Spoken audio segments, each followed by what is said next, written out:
Valladolid pasar a la Romana, pero me gustaría saber usted como ex legislador y todo lo demás, su opinión a propósito precisamente de esta iniciativa del diputado Wandy Batista. Siempre la Romana ha acariciado, no es un tema de los legisladores, creo que el empresariado y en sentido general la provincia acaricia la idea, escúcheme que estoy en la Romana, de que Valladolid sea parte de la provincia de la Romana.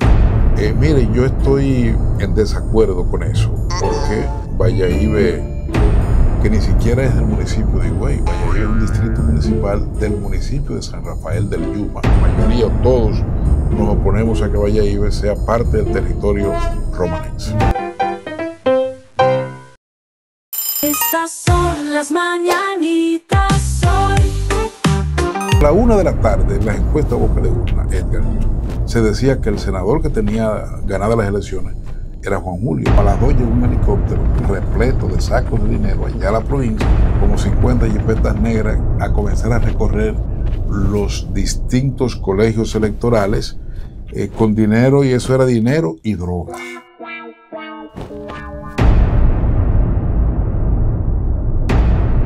¿Cuáles son las fallas que desde su punto de vista tiene Cholitín? Un senador que ha tenido controversia con temas como el tema de la cesantía, que la ley Mordaza, que también lo han acusado de participar en esa ley, que es una ley que va en contra de lo que es la libertad de expresión y difusión del pensamiento. Si usted, ¿cuáles son las problemáticas que tiene la Altagracia en este instante? Porque, por ejemplo, en el caso nuestro, como dice el coronel, no tiene quien le escriba, ¿no? Aquí nosotros gritamos, decimos, hacemos y no somos como escuchados. Sin embargo, vimos hace unos días a la alcaldesa de Higüey, que bueno, pues se pronunció de forma enérgica e inmediatamente recibió el respaldo del gobierno como tal.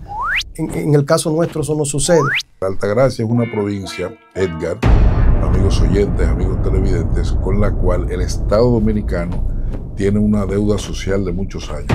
Ya Higüey es una ciudad, es una metrópoli, que hay que pensar en elevados, en teleféricos, en túneles. Eso debe ser Higüey, porque Higüey no es el pueblito de 30 años atrás. Sin embargo, carece de muchos servicios, el servicio de agua, la eficiencia en la recogida de la basura.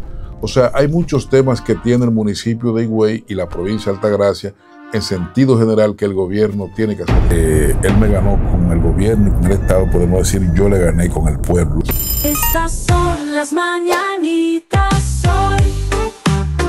Nos gustaría saber su opinión a propósito de la actual gestión del presidente Luis Abinader. Hemos notado una involución en el país. Los servicios públicos, la gente ve que se han deteriorado. Hay muchos casos de corrupción. El tema del narcotráfico, fíjense lo que está pasando ahora mismo. El alto costo de la vida, o sea, algo de lo que prometió el hoy presidente de la República, el presidente Abinader, el costo de la canasta familiar que está rondando los 50,000 pesos. Usted iba antes a un supermercado con 10, 15 mil pesos y usted traía un carrito lleno de comida. Sin embargo, ahora con esa cantidad trae 2 funditas. ¿Tiene aspiración para volver a repetir en esa posición o le gustaría ser el senador de Higüey? Quien les habla cerró el ciclo de diputado desde el 2024. Esa no fue la votación nuestra, por eso yo le hablé del senador moral de la provincia. El senador moral no es el senador real. La gente sabe que el senador que ganó la provincia fue Juan Julio Campos Ventura. Es una vergüenza ahora mismo que hayan diputados extraditados, que haya regidores extraditados, gente que fueron electas por el pueblo, y los candidatos los escogen los partidos. Y la gente sabe cuando alguien tiene recursos que son propios de su trabajo, honesto, y cuando adquiere recursos que no están con honestidad, ¿no? Para que no pasemos la vergüenza que estamos pasando hoy con estos funcionarios electos. Incluso hay uno mismo ligado a una legisladora de aquí de la Romana. Es una vergüenza nacional. Y que eso no lo está haciendo el gobierno, que yo oigo, no, porque en este gobierno se dan a conocer. No, eso es la DEA y los organismos internacionales que han descubierto y que saben lo que está pasando aquí y que están procediendo a actuar. Estas son las mañanitas hoy. Horizonte 104.3, la ruta de la fe. Qué bueno, aquí estamos nueva vez. Estas son las mañanitas. Tu día comienza precisamente a partir de este momento, a partir de este instante. Para nosotros es un honor, un privilegio, ¿no? Tener la oportunidad de compartir en la mañana de hoy con un empresario, dirigente político de fuste, ¿no? Que nos acompaña precisamente desde la Altagracia. Y para nosotros es un privilegio tener la oportunidad de compartir con él hoy y saber un poquito, ¿no? Cómo está Higüey, cómo se está manejando todo y por qué no, pues nos edificarnos un poco más a propósito de su trayectoria política, sus planes y todo lo demás. Bueno recibir en este espacio. Estas son las mañanitas al buen amigo Juan Julio Campos, que está con nosotros. Bienvenido. Un honor, un privilegio. El aplauso lo damos nosotros. Muchas gracias.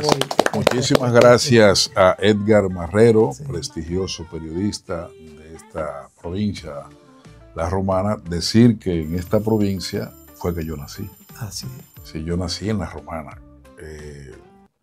Digo accidentalmente porque yo soy higüeyano y soy altagraciano, pero sí, mi mamá dio a luz aquí y me llevaron de una vez a Higüey. O sea, tengo que agradecerle a esta provincia y soy parte de La Romana, aunque yo soy altagraciano e higüeyano. Agradecer a usted, a todo su equipo, a mi amiga Ámbar Brito, una gran mujer, fajadora, una maestra, la profesora, una mujer muy valiosa, Ámbar. Gracias por tratar de que estuviésemos aquí. Agradecer al pueblo de La Romana, saludarlos a todos en este día, en esta hermosa mañana, felicitarle por su programa, por su plataforma que tienen por acá. Muy bonito el nombre, estas son las mañanitas. Estas son las mañanitas, sí. Tu día comienza aquí. Tu día comienza aquí. Bueno, es un tema, un gran nombre y estamos prestos a servirle este humilde altagraciano y higüeyano. Qué bueno, Juan Julio, para la gente que nos escucha en La Romana en este momento y que nos puede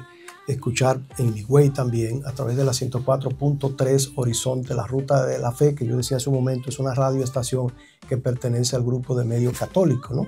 Sí. Y bueno, pues nos gustaría edificarnos un poquito más, en principio así, para ir más o menos adecuándonos y entrándonos un poquito en los temas a propósito de su... bueno, usted es empresario en principio, ¿no? Ciertamente, tiene medios de comunicación, radioestación, canales de televisión, pero también es político, ¿verdad? Así es. Entonces, primero empresario y luego político, o político y luego empresario. Primero comunicador. Sí, yo de la comunicación, como comunicador, trabajador de los medios, de la radio de manera especial, salto a ser ya empresario de la comunicación y de ahí es que voy a la política. O sea, de manera que como comunicador yo salto a ser político, luego de ahí adquirí las estaciones, canal, fruto de un gran trabajo, pero primero comunicador y luego salto a lo que es la política y al empresariado. ¿Sigue siendo, o sea, se sigue sintiendo más comunicador que político o ya hay una mezcla más o menos media extraña? Porque el que llega a la política es muy difícil luego, es como un gusanito, igual que el que llega a la comunicación, ¿no?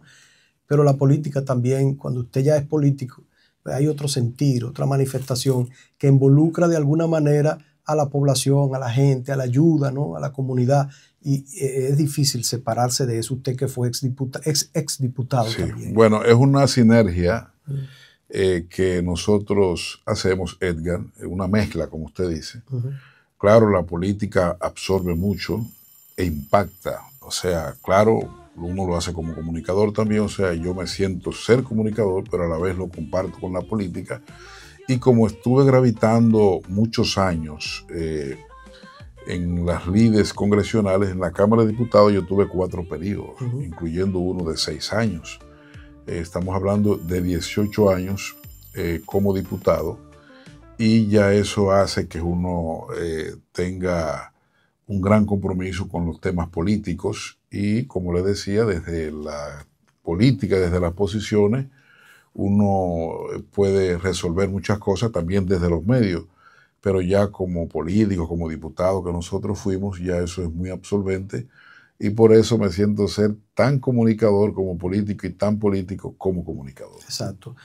Diputado por el Partido de la Liberación Dominicana, en principio, ¿no? Sí, claro, sí, nosotros estuvimos militando aproximadamente 38 años en el PLD. No es que yo sea tan viejo, No. sino que... Yo tampoco, la barba es sí. lo que me avejenta. No, usted es un hombre que aparenta joven, sino que empecé muy joven, siendo un adolescente, inspirado por los ideales del más ilustre de los dominicanos del siglo pasado, el profesor Juan Emilio Bosch y Gaviño, el profesor Juan Bosch. Sus ideales me inspiraron, sus ideales libertarios, progresistas, a inspirar. En esa organización incursioné en el Partido de la Liberación Dominicana y ahí estuve hasta el año pasado, siendo primero militante, miembro. Pasé por un círculo de estudio que había que pasar cuando uno quería ser miembro de esa organización. Luego fui candidato a diputado en una ocasión, en el 2002. No pudimos ser por el sistema electoral, aunque fui el más votado. Pero no me lo permitió el sistema. Y luego en el 2006 sí, fui electo ya y reelecto en el 2010, volví a ser reelecto en el 2016, siendo más votado en varias ocasiones en la provincia, incluyendo en la región, que fui el diputado más votado de la región este.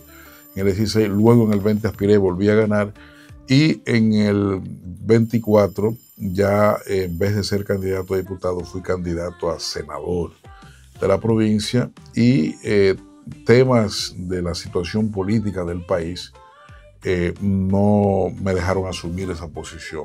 Me siento muy agradecido del pueblo porque el pueblo me respaldó, incluso mucha gente me dice el senador moral de la provincia. A propósito de senador y a propósito de, el senador moral, la actual gestión de Cholitín, ¿cómo la evalúa usted? ¿Cuáles han sido las fallas hasta cierto punto que usted entiende que puede haber tenido o que ha tenido o pudiera haber tenido Cholitín hasta este momento? Porque usted procuraba ser el senador, pero el senador ahora es él, que fue alcalde en principio, ¿no? Entonces, básicamente, ¿cuáles son las fallas que desde su punto de vista tiene Cholitín? Bueno, quizá a mí no me corresponda mucho porque él y yo competimos. Él me ganó con el gobierno y con el Estado, podemos decir, yo le gané con el pueblo. Porque, y no es que lo diga Juan Julio aquí, hay un porcentaje de un 47%, el senador de la oposición con la mayor votación es quien les habla, de los que no pudimos acceder a la senaduría, y sobre todo en el partido que yo pertenecía, el mayor resultado estuvo en nuestra persona. Sin embargo, por eso digo, si yo hago una crítica, podrían, bueno, pero es que él compitió con él. No, es la realidad.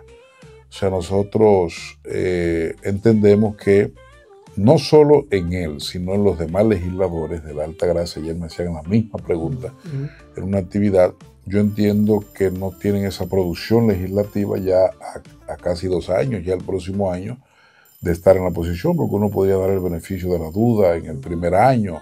Y yo mismo lo dije, yo no voy a hacer crítica como yo tuve tantos años en el Congreso, de comenzar a criticar incluso a legisladores nobles, en el mismo caso del senador, que él fue alcalde, pero a nivel de legislador no tiene esa experiencia. Pero ya van a tener 2 años y yo no siento esa gran productividad legislativa ni esa gran representación. En el caso de él ha sido un senador que ha tenido controversia con temas como el tema de la cesantía, que incluso al principio tuvo discusiones, conflictos con los sindicalistas, un Pepe Abreu y eso, que incluso llegaron a acusarle de estar en contra o a favor de que se eliminara la cesantía. En el tema de la ley la ley Mordaza, que también lo han acusado de participar en esa ley, que es una ley que va en contra de lo que es la libertad de expresión y difusión de pensamiento. Si usted hubiese sido el senador, ¿cuál hubiese sido su postura en función de la cesantía y en función de la ley Mordaza? Bueno, es que yo siempre he sido un defensor de los derechos de los trabajadores, porque yo soy una persona que lo que soy es un trabajador, aunque Dios me haya dado la oportunidad de estar en el empresariado, en los medios de comunicación. Yo siempre he defendido la cesantía, es una conquista de los trabajadores establecida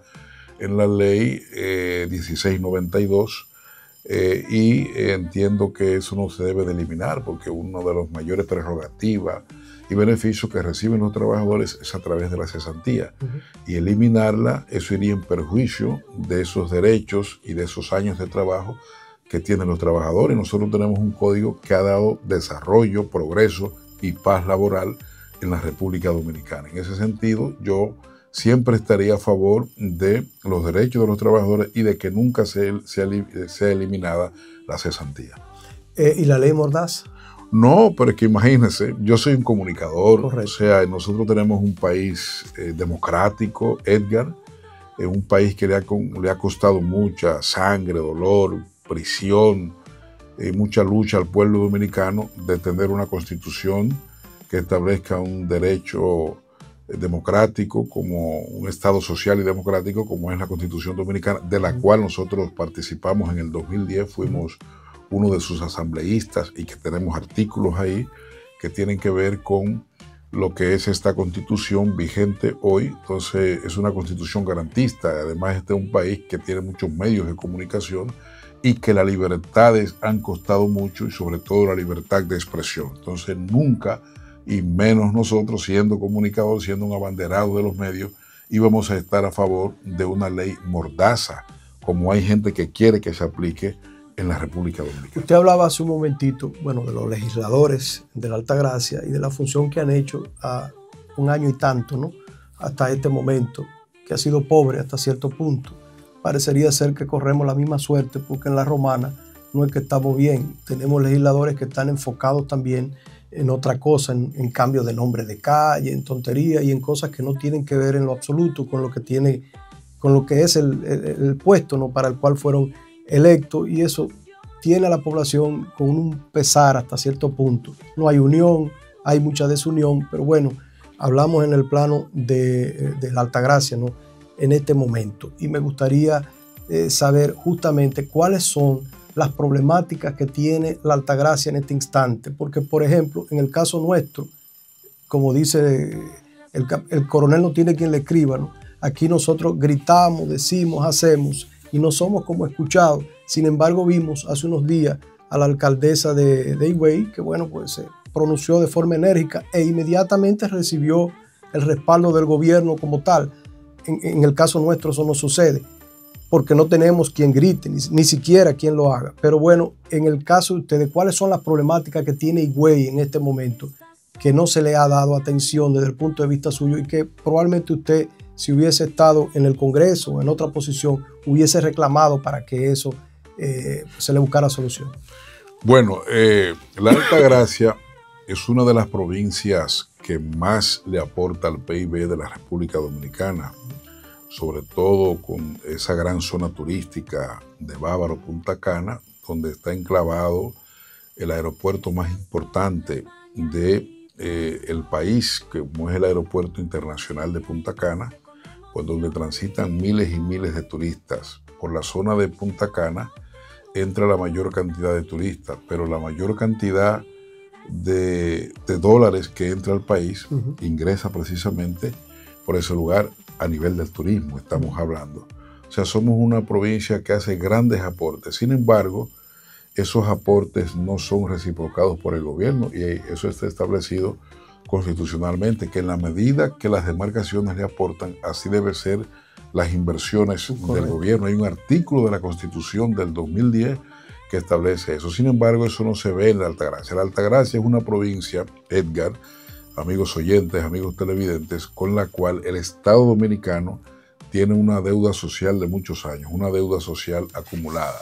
Pero eso pasa con las distintas demarcaciones. Fíjese que antes de ayer fue apresado un alcalde, no sé si usted vio esa información, porque reclamaba un tema de un transformador que le fueron a quitar a la comunidad de Nisibón, una comunidad productiva, y el alcalde junto a otros ciudadanos protestaban y reclamaban que no, y bueno, fue apresado. Por eso Nisibón es una comunidad con muchas necesidades, a pesar de ser una comunidad ganadera, productora de arroz y turística también.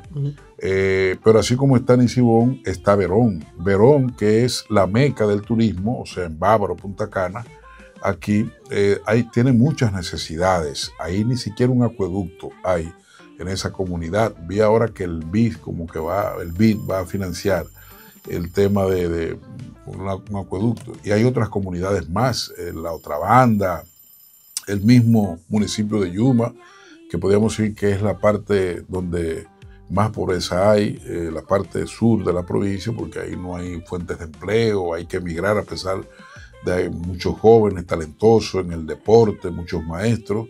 Sin embargo, faltan fuentes de trabajo, ahí faltan. Y otras comunidades que tenemos allá. Pero el municipio de Higüey, si nos vamos a la ciudad de Higüey, Higüey es un caos en el tránsito vehicular. Ya Higüey es una ciudad, es una metrópoli, que hay que pensar en elevados, en teleféricos, en túneles. Eso debe ser Higüey, porque Higüey no es el pueblito de 30 años atrás, es una ciudad donde cada año emigran miles y miles de personas que hoy viven en esa ciudad, una ciudad que se ha extendido y ha crecido.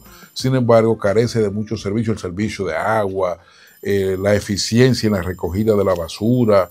O sea, hay muchos temas que tiene el municipio de Higüey y la provincia de Altagracia en sentido general que el gobierno tiene que hacer. ¿Cuál es el presupuesto que tienen ustedes del Estado?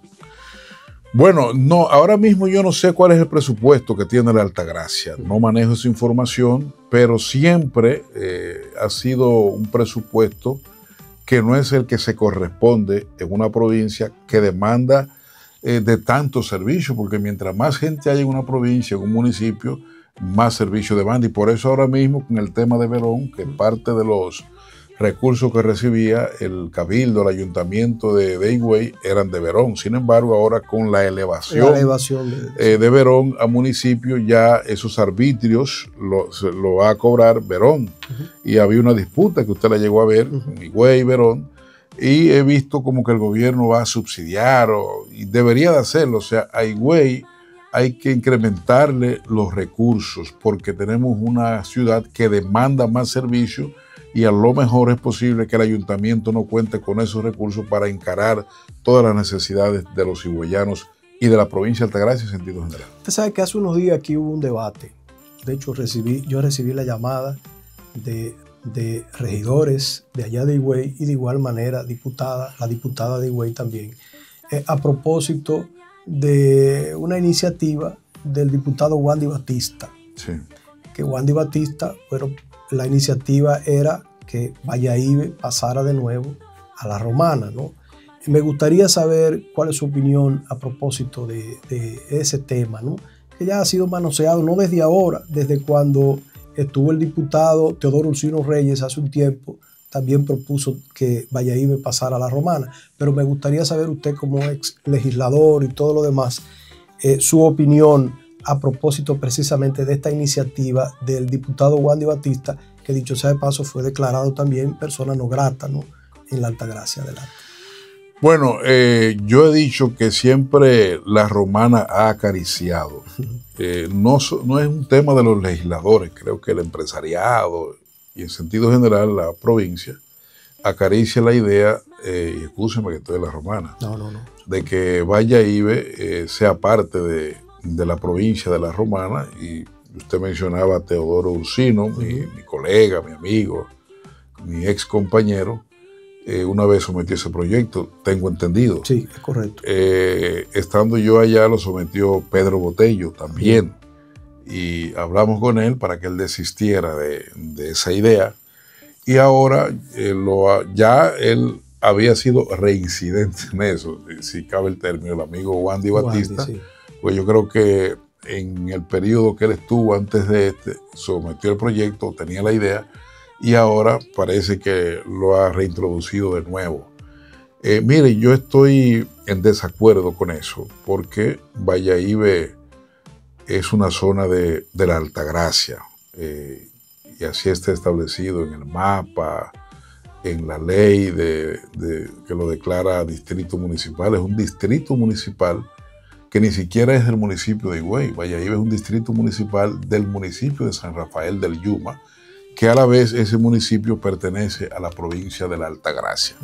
Los altagracianos en sentido general, y yo me opuse cuando fui congresista, hablamos con Botello, hablamos con Wandy también cuando él lo sometió, y ahora sigo oponiéndome. Yo entiendo que Valladolid es de la Altagracia, debe de seguir siendo de la Altagracia, y los altagracianos, esa es la idea que tenemos. Una gran parte de la Altagracia, la mayoría o todos, nos oponemos a que Valladolid sea parte del territorio Romanex. Bueno, usted forma parte en este momento de la Fuerza del Pueblo, ¿no? Así es. Correcto. ¿Por qué cruza la Fuerza del Pueblo? ¿Por qué va del PLD a la Fuerza del Pueblo?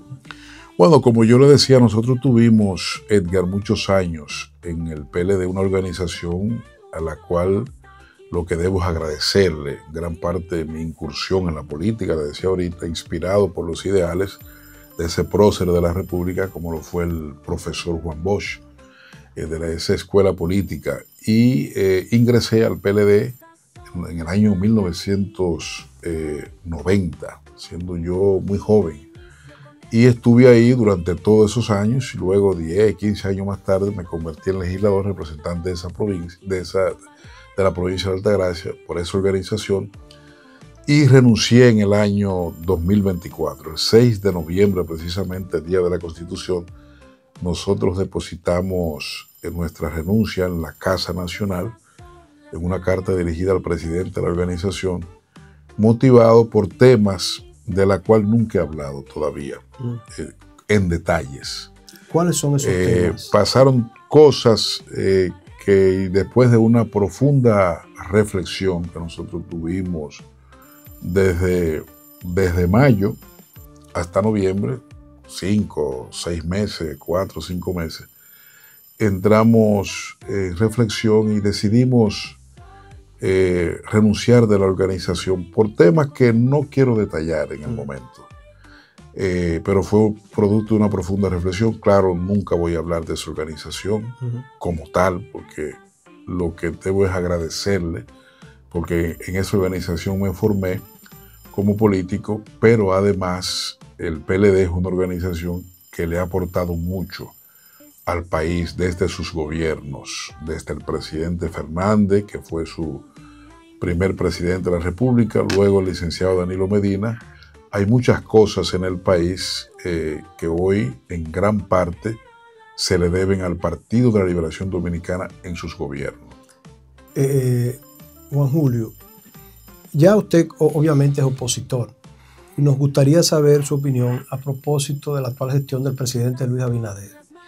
Una gestión que ha sido empañada, vamos a decir, por una gran cantidad de escándalos y de situaciones que parecerían ser que no estuvo o no formaban parte de un plan de gobierno, una inexperiencia o no sé cómo se le puede llamar a esto, y que ha creado muchos problemas y se han creado muchas situaciones en este instante. ¿Cuál es la evaluación que usted hace del gobierno del presidente Luis Abinader en este momento? Bueno, el presidente Luis Abinader llega al poder con un anuncio de cambio, el término el cambio. La gente le compró el cambio, el pueblo dominicano, y él ganó las elecciones precisamente con un descrédito, una campaña hasta de odio, podríamos decir, y eso lo ha dicho Danilo Medina, en contra del partido gobernante en ese momento. Bueno, la gente compró el cambio, ganó esa organización política, comenzó a gobernar, el pueblo esperanzado en el famoso cambio que se vendía. Sin embargo, al correr del tiempo, ese cambio, hemos notado una involución en el país. Los servicios públicos, la gente ve que se han deteriorado, pero sobre todo el tema que ellos enarbolaron, el tema de la corrupción. Hay muchos casos de corrupción en el país, el tema del narcotráfico, que fíjense lo que está pasando ahora mismo, con varios dominicanos pertenecientes a esa organización, incluyendo legisladores, regidores y otros altos funcionarios que han sido extraditados para los Estados Unidos de Norteamérica, y otros temas que realmente cuestionan lo que es este gobierno, pero sobre todo, Edgar, el alto costo de la vida. O sea, algo de lo que prometió el hoy presidente de la República, el presidente Abinader, fue bajar los artículos de primera necesidad y mejorar la calidad de vida del pueblo dominicano. Sin embargo, hoy en día, esa calidad de vida se ha deteriorado. El costo de la canasta familiar que está rondando los 50,000 pesos. Usted iba antes a un supermercado con 10, 15 mil pesos y usted traía un carrito lleno de comida. Sin embargo, ahora con esa cantidad trae 2 funditas y eso se ha dado en este gobierno. Por eso yo he dicho que en vez de avanzar, lo que hemos hecho es estar atrasados, o sea, involucionar. y este es un gobierno que deja mucho que desear y que el pueblo dominicano lo que está esperando es el 2028 para sacar este gobierno y retornar el progreso en este país con un presidente que demostró y fue el presidente que construyó prácticamente este país con túneles elevados, el Metro Santo Domingo, el ITLA, lo que son las grandes obras viales, esa autovía El Coral, Oscar de la Renta, la autovía del Este, los grandes hospitales, la extensión de la UAS y otras obras más como la computadora en las escuelas del país, el aumento de los maestros, pero sobre todo la estabilidad económica que había en el país. La gente podía comer y ese presidente se llama el doctor Leonel Fernández. La gente está esperando eso y lo vamos a hacer a través de esa gran organización política que va a marchar precisamente el próximo domingo, como lo es la Fuerza del Pueblo. Su opinión a propósito de la propuesta de Omar Fernández sobre la indexación, correctamente, ¿verdad? E incluso hacía mención en el día de hoy de que, bueno, el gobierno le debe unos 7.000 millones aproximadamente a la población como consecuencia del no pago, ¿no? ¿Cuál es su opinión a propósito de eso? Bueno, eso se inscribe dentro de lo que son las propuestas que tiene esta gran organización política y sus legisladores. En el caso de Omar Fernández, que tiene una gran propuesta. Yo recuerdo que cuando yo estuve en el Congreso, yo propuse la eliminación del anticipo, que es un cobro que se le hace a las empresas, a veces sin saber si van a producir esos recursos. No, y usted como persona ligada a los medios sabe también qué tan dañino es todo esto. Así es. Uno brega muchas veces con facturas y claro cosas, que no, y tiene que pagar un dinero que todavía usted va a recibir. No sabe si lo va a cobrar. Si lo va a cobrar, exactamente. Así es. Entonces creo que el gobierno debe de trabajar en eso. Y el tema de la indexación salarial, bueno, es que con esto, Edgar, amigos oyentes, amigos televidentes, se viola lo que es el Código Tributario de la República Dominicana y son más de 750,000 trabajadores dominicanos que se le está cobrando un impuesto que el gobierno no debía de cobrárselo. Eso es ilegal. Eso es una violación que está haciendo el gobierno con el tema de este cobro de estos impuestos, y por eso nuestro senador, un hombre joven con mucha visión y con un gran futuro político como lo es Omar Fernández, fuimos voceros juntos, él de la Fuerza del Pueblo y yo del PLD, la Cámara de Diputados, y por eso él ha hecho esta gran propuesta de esta indexación salarial. Ojalá el gobierno se aboque y proceda a cumplir con una resolución que ya él sometió pidiendo que se cumpla esa ley. Es igual que el tema de la Biblia. Yo recuerdo que yo sometí un proyecto de resolución solicitando la lectura de la Biblia en las escuelas de la República Dominicana, que es una ley que existe y que el gobierno no le da cumplimiento a través del Ministerio de Educación. Eso mismo pasa con el tema de la indexación salarial. Usted decía, bueno, yo propuse, a propósito de la Biblia, ¿no? Y a propósito también de otros temas, pero ¿en qué podríamos decir nosotros que Higüey se benefició con su presencia en el Congreso Nacional? Bueno, yo soy un representante, o fui un representante, que me siento orgulloso de haber pasado por el Congreso Nacional, porque además de leyes, como la ley de propósito de que antes de ayer se conmemoró el aniversario del Día de la No Violencia contra la Mujer en honor a las heroínas, las hermanas Mirabal, yo soy el autor del proyecto de ley del botón antipánico. Proyecto de ley, ¿en qué consiste esto? Bueno, es una ley que combinada con lo que es la tecnología, coloca botones de pánico en algunos lugares, pero también lo establece cuando hay un tema, una querella, una denuncia, y que se produce la orden de alejamiento, que otorga los jueces, los ministerios públicos, le colocan un dispositivo, tanto al agresor denunciado como la víctima, y eso establece en un perímetro de 500, 1000 metros, cuando se están acercando, que hay una alarma que de a la policía y a otras instituciones, y se evite que esas personas se acerquen. ¿Y qué procura ese proyecto de ley? Bueno, ese proyecto de ley lo que procura es reducir la cantidad de feminicidio, de víctimas. Hay un amigo que anda conmigo que no le gusta que yo use el término de feminicidio, él dice que ese término es mal usado, pero yo lo uso. Y así reduciría... ¿Cuál sería el término correcto? Bueno, él dice violencia de género. pero eso reduciría la cantidad de muertes. Ahora mismo van 49 mujeres que han sido víctimas, muertas este año, según las estadísticas, por el tema de la violencia en las manos de los hombres. Entonces, con ese proyecto se va a reducir y se va a usar la tecnología. Bueno, es un proyecto de ley nuestro, pero hay temas del tema de la Constitución. El artículo, creo que es el 146, que establece la proscripción de la corrupción, que no ha cesado y que cada día hay más corrupción en nuestro país, y establece castigo a la corrupción. Claro, hay que trabajar en una ley adjetiva para que se aplique en los tribunales, pero es una propuesta nuestra en la reforma constitucional. Pero el artículo 62, que establece el derecho al trabajo, también es a propósito del tema de la indexación salarial, es otra propuesta nuestra constitucionalmente. Hay leyes, hay varias leyes, hay muchas resoluciones que nosotros sometimos. Un ejemplo, en Higüey hay una oficina que expide libretas de pasaporte. Sí, esa fue una gestión nuestra en el Congreso Nacional para que los higüeyanos no tengan que ir, cuando más cerca tenían que ir a San Pedro de Macorís, Edgar, a adquirir una humilde, simple libreta de pasaporte, o a Santo Domingo. Bueno, pues mediante esa gestión de Juan Julio Campos Ventura, ya los higüeyanos tienen esa oficina de pasaporte y lo adquieren allá mismo.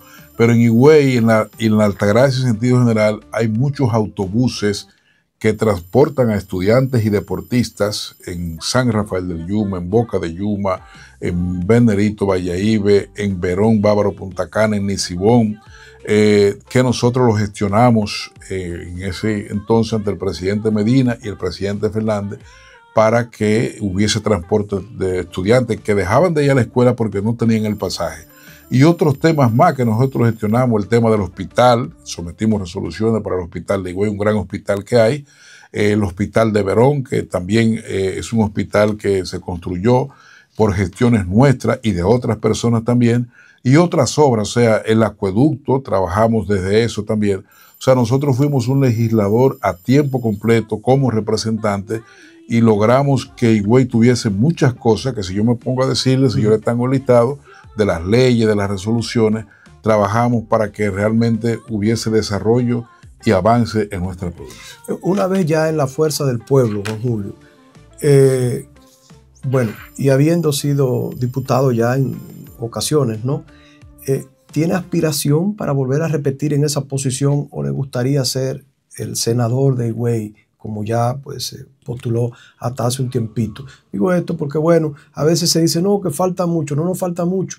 Este es un pueblo que eminentemente vive en política durante todo el tiempo. 24/7. 24/7 en todo tiempo. Y bueno, pues el tiempo pasa aquí rápido. De hecho, sea de paso, el gobierno ha estado en política en todo momento, promoviendo distintos candidatos desde que prácticamente el presidente Abinader asumió el poder, ¿no? Bueno, y se han distraído, se distraen muchos de ellos promoviendo su candidatura. La Fuerza del Pueblo entró en un proceso de renovación también, que dicho sea de paso, dio al traste con nuevas autoridades y todo lo demás, aquí, allá en Higüey. Su posición en función de eso, me imagino que usted tiene aspiración, ¿no? ¿Cuál es su aspiración? ¿Qué le gustaría hacer en Higüey? ¿Qué le falta por hacer en Higüey? Bueno, nosotros fuimos, o sea, en la Fuerza del Pueblo actualmente somos miembros de su dirección central y vicesecretario de comunicaciones de esa organización política, a la cual le agradecemos esa manera en que nos han acogido a mí y a un grupo de compañeros que venimos del Partido de la Liberación Dominicana. Y hoy estamos en la Fuerza del Pueblo trabajando como el que más en la estructura de la organización, y en el caso mío particularmente, junto a un equipo, trabajando en varios movimientos externos en la provincia. En cuanto a las aspiraciones, Edgar, quien les habla cerró el ciclo de diputado desde el 2024. Yeah. Si yo hubiese querido ser diputado, todas las posibilidades las tenía de volver a repetir, pero fue un ciclo que nosotros decidimos cerrar, pues ya teníamos 4 periodos y la gente nos quería en otra posición. Más que uno aspirar, lo más importante es que lo aspire la población. Sí. Y con relación hacia el 2028, la principal aspiración nuestra es que la Fuerza del Pueblo sea gobierno, que el doctor Leonel Fernández sea presidente de la República y que esa organización que ya estuvo en la casilla en la 18, después pasó a la 3, ahora está en la 2 y que va a pasar a la casilla número 1 en el año 2028, porque todas las encuestas de hoy y lo que uno escucha en la población es que al PRM hay que sacarlo del poder para que el país pueda retornar a la estabilidad y al progreso y a la eficiencia de las instituciones en el Estado dominicano. Y que el partido, el principal partido de oposición, que más posibilidades tiene, es la fuerza del pueblo. Y ese es un crecimiento indetenible que hay cada día. A mí me llaman más gente y se nos suma más gente, y a nosotros, al equipo y al partido en general en la provincia, que está integrado por una playa de jóvenes, de grandes dirigentes, mucha gente para ingresar a esa organización. En cuanto a aspiraciones, les decía que la principal aspiración nuestra es que la fuerza del pueblo sea gobierno. Particularmente, nosotros somos un hombre del partido y del pueblo. Estamos escuchando a la gente nos habla de una cosa, nos habla de otra, y estamos escuchando, y en su momento ya tomaremos la decisión que decida después de la gracia de Dios el pueblo y el liderazgo del partido, el presidente Fernández, porque somos un hombre del partido. ¿Qué porcentaje sacó usted de votos? Bueno, a mí me colocan el 47% de los votos. Digo que me lo colocan porque en esas elecciones quien tenía el control de las mesas era el gobierno, allá en mi provincia, el PRM. Esa no fue la votación nuestra, por eso yo le hablé del senador moral de la provincia. El senador moral no es el senador real. No, usted empezó diciendo, bueno, hablando del senador moral, pero también hablaba del senador electo, bueno, el senador actual de Higüey, que fue impuesto, ¿no? O sea, sí, claro, económicamente impuesto, podríamos decir así. Sí. En la provincia de Altagracia ese día se apresó mucha gente. Todo el mundo sabe, y la gente sensata y que entiende, la gente sabe que el senador que ganó la provincia fue Juan Julio Campos Ventura. No porque yo esté aquí, y eso lo saben ellos mismos, los mismos dirigentes, pero había ahí, esas fueron causas, porque yo sentí que no tuve ese gran apoyo de la organización, porque las encuestas decían que yo era el senador. A la 1 de la tarde, en las encuestas boca de urna, Edgar, se decía que el senador que tenía ganadas las elecciones era Juan Julio, pero como a las 2 llegó un helicóptero repleto de sacos de dinero allá a la provincia, que mucha gente no sabe de eso, y de ahí yo no sé dónde aparecieron como 50 jipetas negras a comenzar a recorrer los distintos colegios electorales con dinero, y eso era dinero y droga.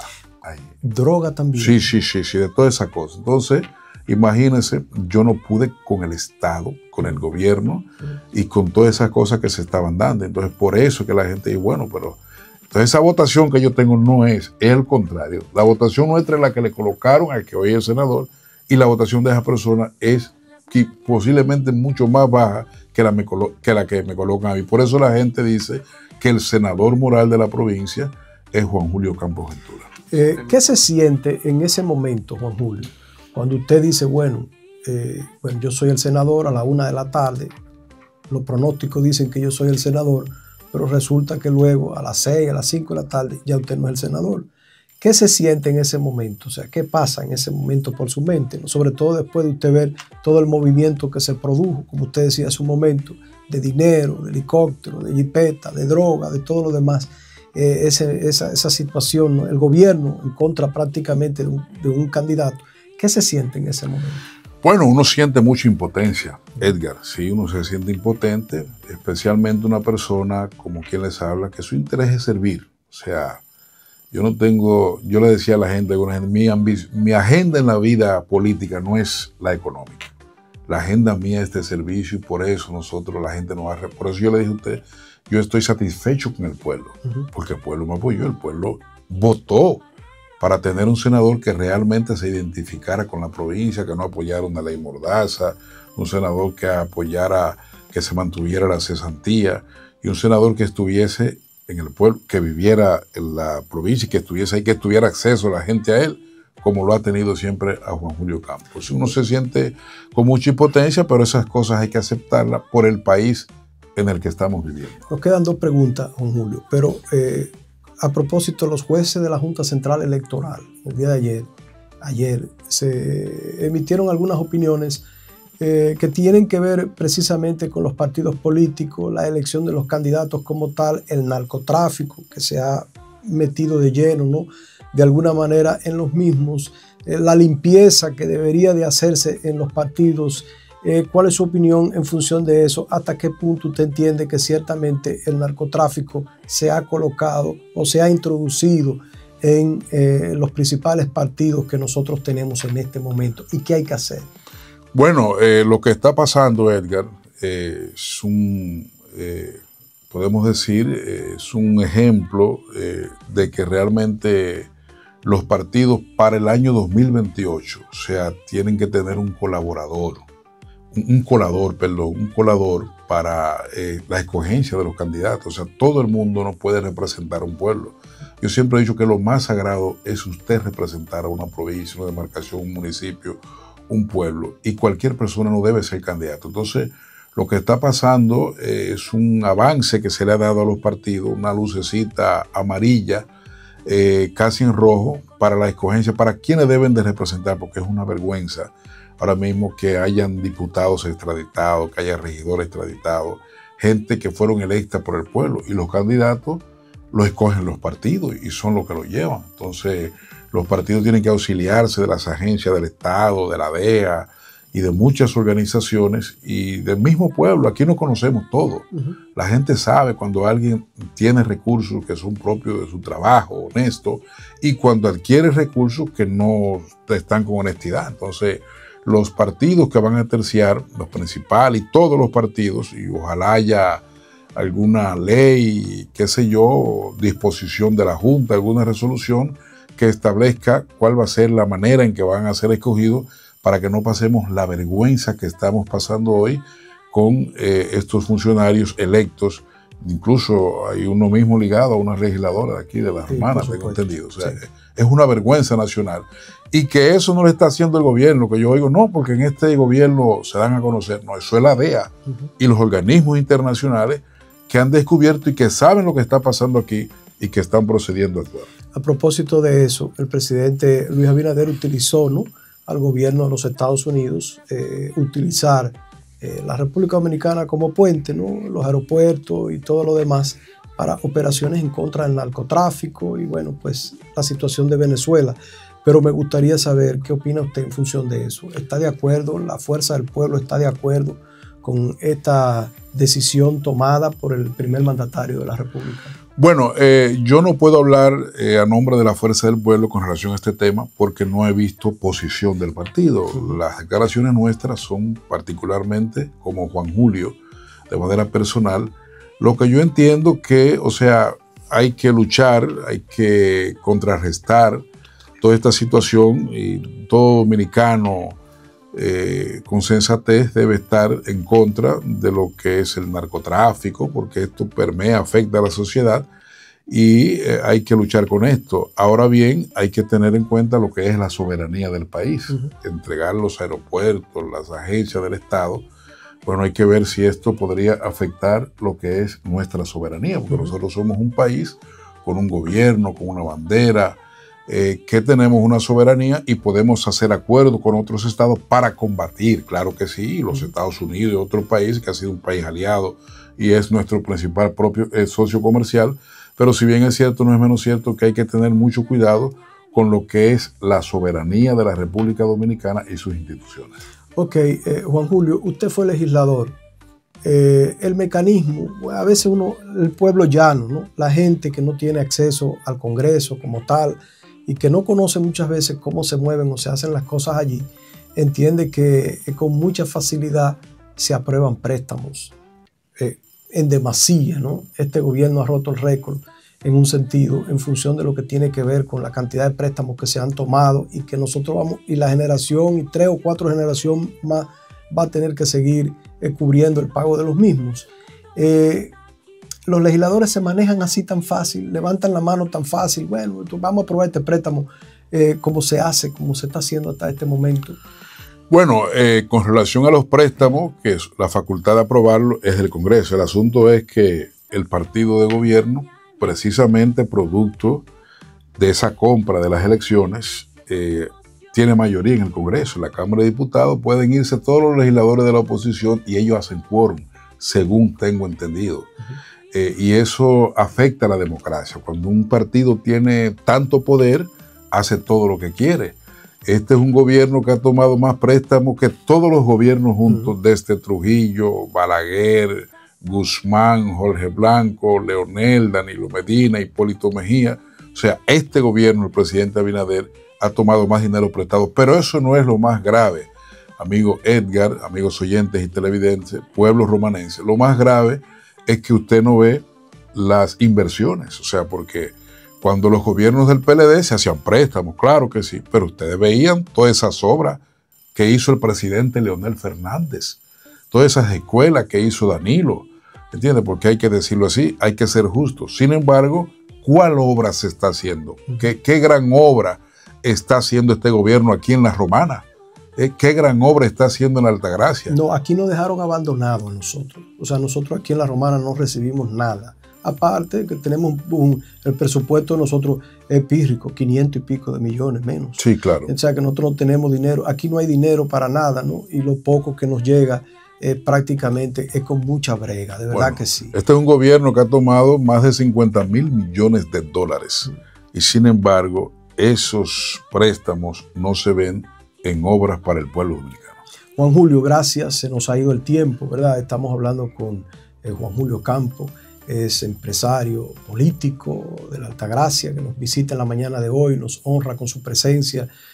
Quiero agradecerle el hecho de que se trasladara, ¿no?, precisamente de allá hacia aquí para compartir con nosotros en las mañanitas. Estas son las mañanitas, Juan Julio, su día empieza a partir de ahora. Muchísimas gracias, Edgar Marrero. Sí. Gracias al Control Master. Muchas gracias a mi amiga Ámbar Brito, la profesora, la maestra. Ámbar es higüeyana, sí, altagraciana, pero la tenemos prestada a La Romana. Y sobre todo, gracias a Dios y a los miles de oyentes y televidentes que nos están viendo, escuchando, agradecer a este pueblo y espero que me invite más adelante para visitar su programa. Me he sentido muy bien, usted es un gran profesional de la comunicación. Gracias. Saludar a Monseñor, mi amigo, Monseñor Jesús Castro Marte, y a todos los que siguen este importante programa a través de 104.3 Horizonte FM. Así es. Muchas gracias. Y de Caña TV, Canal 55. Gracias. Bueno, pues muchas gracias, ¿verdad? Juan Julio Campo está con nosotros, ha estado con nosotros en la mañana de hoy. Estas son las mañanitas. Su día empieza a partir de este momento. Nos volvemos a escuchar mañana, Dios mediante, a las 8. Bye bye. Estas son las mañanitas.